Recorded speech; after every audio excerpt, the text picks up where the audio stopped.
What is up beautiful people, it's me DNG. যেহেতু আমার bike কেনার আগ থেকে ইচ্ছা ছিল শার্প হ্যান্ডেল লাগাবো, সো এটা তো লাগাতে হয়।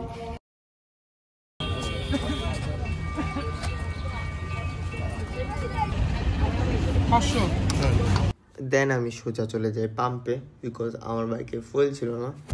সো ফুয়েল নেওয়া ডান। এবার আমি সোজা ফিউরাসে চলে যাই, বিকজ আমি আমার শার্পের হ্যান্ডেলটা ফিউরাস থেকে নিচ্ছি। দেন ফিউরাসে ঢুকে ওদের বলি যে আমাকে শার্প হ্যান্ডেল লাগবে, দেন ওরা আমাকে শার্প হ্যান্ডেল ম্যানেজ করে দেয়।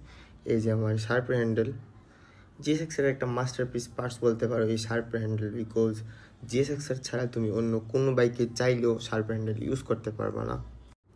দেন হ্যান্ডেলটা একটু দেখতেছিলাম, জিনিসটা দেখতে অনেক প্রিমিয়াম, জোস একটা লুক দিবে আই নো আমার বাইকে। দেন গ্যারেজে চলে যাই, গ্যারেজে গিয়ে আমার ওল্ড যে হ্যান্ডেলটা ছিল সেটা একটা একটা করে পার্টস খুলে নেয় মেকানিক। এই যে আমার শার্পের হ্যান্ডেলটা। দেন একটি একটি করে বুশ সব কিছু লাগিয়ে একটা একটা করে সবগুলো পার্টস ইনস্টল করছিল আমার শার্পের হ্যান্ডেলের। দেন প্রায় 30 মিনিট লাগে আমার শার্পের হ্যান্ডেলটা লাগাতে। লুকটা জোস আসছে, রাইট?